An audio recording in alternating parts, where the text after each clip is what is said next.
A paz do Senhor, bom dia, uma excelente semana, uma excelente segunda-feira em nome de Jesus. Que a mão do nosso Deus seja sobre a sua vida, sobre a sua casa, sobre a empresa sua, sobre o seu negócio, sobre a empresa onde você trabalha. Que você nesse dia seja muito abençoado pelo nosso Deus. E eu quero te convidar a lermos a Bíblia agora. A leitura de hoje, 2 Reis, capítulos de 10, 11 e 12. Nós vamos continuar vendo como os reis de Israel se portavam e como eles iam reagindo de acordo com o movimento que Deus ia trabalhando no meio deles. Que Deus te abençoe e vamos à nossa leitura agora. Preste atenção. Segundo livro de Reis, capítulo 10. Jeú mata a família de Acabe. Acabe tinha 70 filhos que moravam na cidade de Samaria. Jeú escreveu uma carta às autoridades e aos oficiais da cidade e aos guardiões dos filhos do rei Acabe, em que dizia: os filhos do rei estão sob seus cuidados, e vocês têm carros de guerra, cavalos, uma cidade fortificada e armas.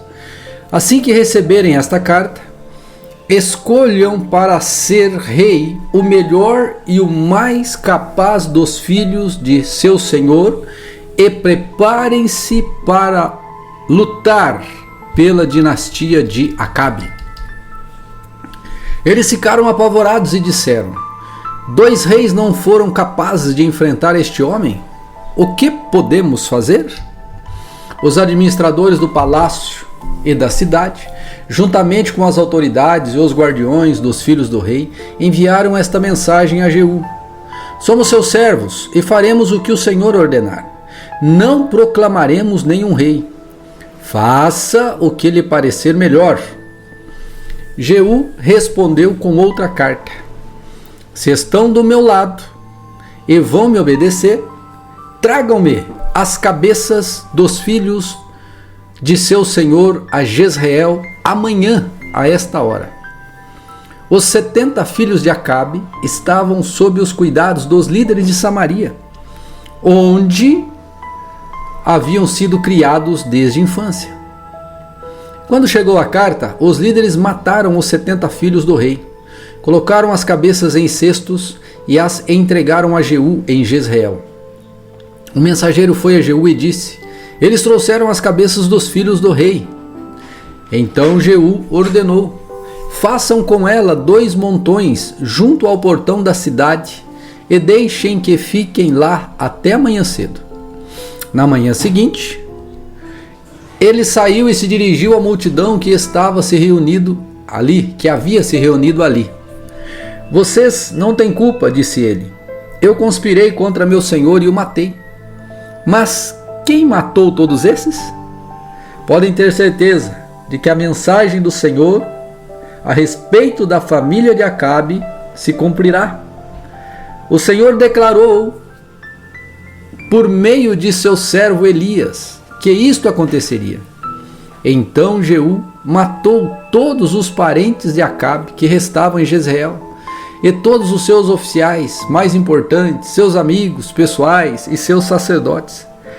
Nenhum descendente de Acabe sobreviveu.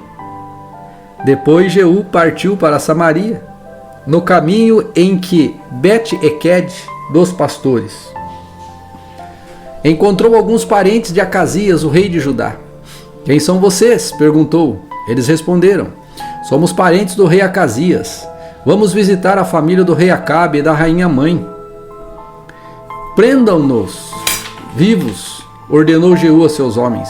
Eles capturaram 42 pessoas ao todo e os mataram junto ao poço de Bet-Equed. Nenhum deles escapou. Quando Jeú partiu dali, encontrou Jonadab, filho de Recabe, que vinha falar com ele. Depois de cumprimentá-lo, Jeú lhe disse: você é leal a mim, como eu sou a você? Sim, eu sou, respondeu Jonadab. Então me dê sua mão, disse Jeú. Jonadab estendeu a mão e Jeú o ajudou a subir a sua carruagem e lhe disse: venha comigo e você verá a minha dedicação ao Senhor. Jonadab foi com ele. Quando Jeú chegou a Samaria, matou todos que restavam ali da família de Acabe, como o Senhor havia anunciado por meio de Elias. E Jeú mata os sacerdotes de Baal também. Jeú reuniu todo o povo da cidade e lhes disse: a adoração de Acabe a Baal não foi nada comparado ao modo como eu o adorarei. Portanto, convoquem todos os profetas e adoradores de Baal. Reúnam todos os sacerdotes. Todos devem vir, pois vou oferecer um grande sacrifício a Baal. Quem não comparecer será morto. O plano astuto de Jeú, porém, era destruir todos os sacerdotes de Baal. Então Jeú ordenou: preparem uma reunião solene para prestar culto a Baal. A convocação foi feita. Ele enviou mensageiros por todo Israel. Todos os adoradores de Baal vieram, e ninguém faltou. Encheram o templo de Baal de uma extremidade à outra. Jeú instruiu o responsável pela sala de vestimentas: todos os adoradores de Baal devem usar estas roupas. E as roupas foram distribuídas. Em seguida, Jeú entrou no templo de Baal com Jonadab, filho de Recabe. Disse aos adoradores de Baal: certifiquem-se de que ninguém que adora o Senhor esteja aqui, mas somente aqueles que adoram Baal. Estavam todos dentro do templo para oferecer sacrifícios e holocaustos. Jeú havia colocado 80 homens do lado de fora do edifício e os avisado: se deixarem alguém escapar, pagarão com a própria vida. Assim, Jeú terminou de oferecer o holocausto, deu ordem a seus guardas e oficiais: entrem e mate a todos. Não deixe ninguém escapar. Os guardas e os oficiais mataram todos e arrastaram os corpos para fora. Então os homens de Jeú entraram na câmara mais interna do templo de Baal. Levaram para fora a coluna sagrada usada no culto de Baal e a jogaram no fogo. Despedaçaram a coluna sagrada, demoliram o templo de Baal e o transformaram em banheiros públicos, como é até hoje. Desse modo, Jeú destruiu todos os vestígios do culto a Baal em Israel. Contudo, não destruiu os bezerros de ouro em Betel e Dan, com os quais Jeroboão, filho de Nebate, havia levado Israel a pecar. Ainda assim o Senhor disse a Jeú: você fez bem em seguir minhas instruções e destruir a família de Acabe. Por isso seus descendentes serão reis de Israel até a 4ª geração. Mas Jeú não obedeceu de todo o coração à lei do Senhor, o Deus de Israel. Não se afastou dos pecados que Jeroboão havia levado Israel a cometer. Naquele tempo, o Senhor começou a conduzir o território de Israel. O rei Hazael conquistou várias regiões do reino, a leste do Jordão, incluindo toda a terra de Gileade, de Gade, de Rubens e de Manassés. Conquistou a região desde a cidade de Aroer, perto do Arnon, até Gileade e Bazã, ao norte. Os demais acontecimentos do reinado de Jeú, tudo o que ele fez e a extensão do seu poder, estão registrados no livro da história dos reis de Israel. Quando Jeú morreu e se reuniu a seus antepassados, foi sepultado em Samaria. Seu filho Jeoacás foi seu sucessor.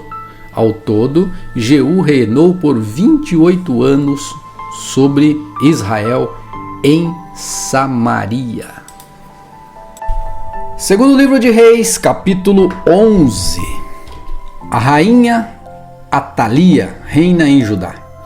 Quando Atalia, mãe de Acasias, rei de Judá, soube que seu filho estava morto, começou a exterminar o restante da família real. Mas Joseba, filha do rei Jeorão, irmã de Acasias, pegou Joás, o filho ainda pequeno de Acasias, dentre os outros filhos do rei que estavam para ser mortos, e o colocou com sua ama num quarto para escondê-los de Atalia. Assim a criança não foi morta. Joás ficou escondido no templo do Senhor durante 6 anos, enquanto Atalia governava o país. No 7º ano do reinado de Atalias, o sacerdote Joiada mandou chamar ao templo do Senhor os comandantes dos mercenários cários e dos guardas do palácio. Firmou com eles um pacto solene e os fez jurar lealdade ali no templo do Senhor. Então lhes mostrou o filho do rei. Disse-lhes: vocês devem fazer o seguinte: uma terça parte dos que entrarem em serviço no sábado ficará de guarda no palácio real. Outra terça parte ficará de guarda na porta sul. E a última terça parte ficará na porta atrás dos outros guardas do palácio. Esses 3 grupos vigiarão o palácio. As outras 2 companhias, que não estiverem em serviço no sábado, guardarão o rei no templo do Senhor. Posicione-se em volta do rei, de armas na mão. Matem qualquer pessoa que tentar romper a defesa. Permaneça com o rei aonde ele for. Os comandantes fizeram tudo que o sacerdote Joiada ordenou. Cada um levou seus oficiais ao sacerdote Joiada, tanto os que iam entrar em serviço naquele sábado, como os que iam sair. O sacerdote lhes forneceu lanças e escudos que haviam pertencido ao rei Davi e que estavam guardados no templo do Senhor. Os guardas do palácio se posicionaram em volta do rei, de armas nas mãos. Formaram uma fileira desde o lado sul do templo até o lado norte e ao redor do altar. Então Joiada trouxe Joás, o filho do rei, para fora, pôs a coroa em sua cabeça e lhe entregou uma cópia da lei. Depois ungiram Joás e o proclamaram rei, e todos bateram palmas e gritaram: Viva o rei! Quando Atalia ouviu o barulho dos guardas e do povo, foi para o templo do Senhor, onde o povo estava reunido. Ao chegar, viu o rei em pé, no lugar junto à coluna, como era costume durante as coroações.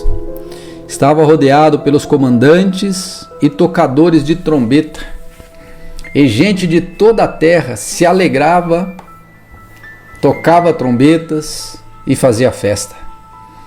Quando Atalia viu tudo isso, rasgou suas roupas e gritou: Traição! Traição! Então o sacerdote Joiada ordenou aos comandantes encarregados das tropas: Levem-na aos soldados que estão na frente do templo e matem qualquer pessoa que a seguir. Pois o sacerdote tinha dito: ela não deve ser morta dentro do templo do Senhor. Eles a prenderam e a levaram à porta por onde os cavalos entram no pátio, e ali ela foi morta. As reformas religiosas de Joiada. Joiada fez uma aliança entre o Senhor, o rei e o povo, estabelecendo que eles seriam o povo do Senhor. Também firmou uma aliança entre o rei e o povo. Todo o povo foi ao templo de Baal e o derrubou. Demoliram os altares, despedaçaram os ídolos e executaram Matã, sacerdote de Baal, em frente aos altares. O sacerdote Joiada pôs guardas no templo do Senhor. Em seguida, os comandantes dos mercenários cários e todo o povo escoltaram o rei para fora do templo do Senhor. Passaram pela porta da guarda e entraram no palácio, onde o rei se sentou no trono real. Todo o povo do reino se alegrou e a cidade ficou em paz, pois Atalia tinha sido morta no palácio real. Joás tinha 7 anos quando começou a reinar. Segundo livro de Reis, capítulo 12. Joás faz reparos no templo. Joás começou a reinar em Judá no 7º ano do reinado de Geu, rei de Israel. Reinou em Jerusalém por 40 anos. Sua mãe se chamava Zíbia e era de Berseba. Durante toda a vida, Joás fez o que era certo aos olhos do Senhor, como o sacerdote Joiada o orientava. Mesmo assim, não destruiu os santuários idólatras e o povo continuou a oferecer sacrifícios e a queimar incenso nesses lugares.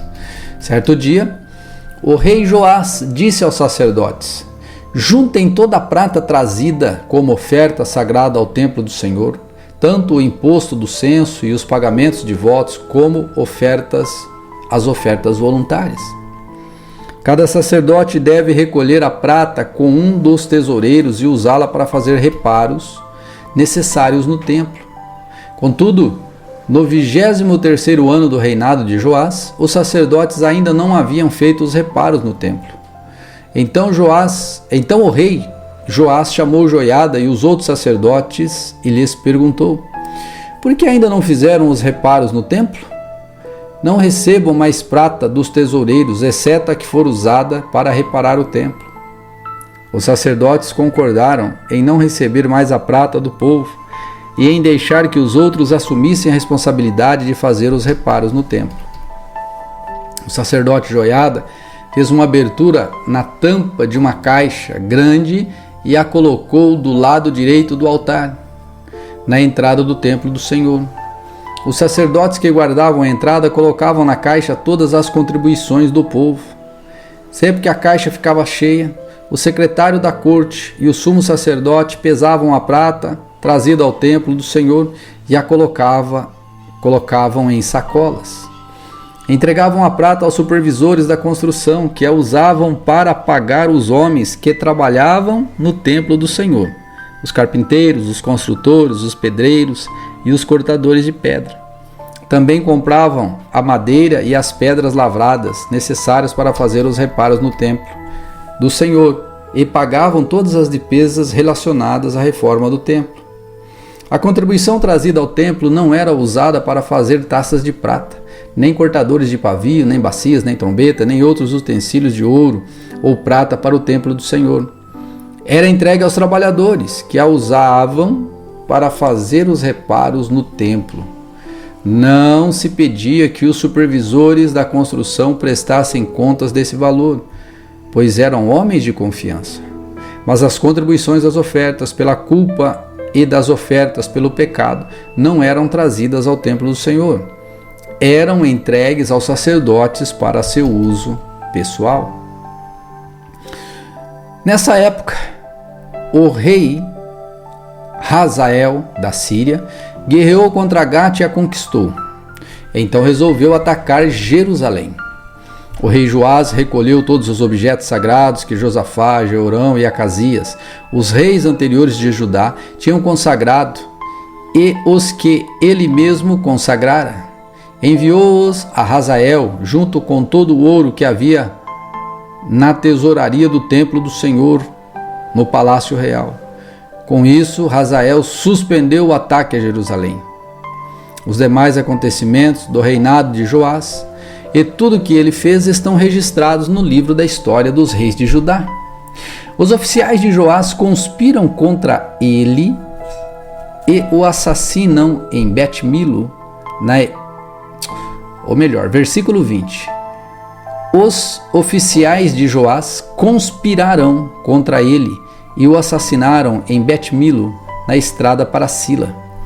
Os oficiais que assassinaram foram Josacar, filho de Simeate, e Jeozabade, filho de Somer. Joás foi sepultado com seus antepassados na cidade de Davi. Seu filho Amazias foi seu sucessor.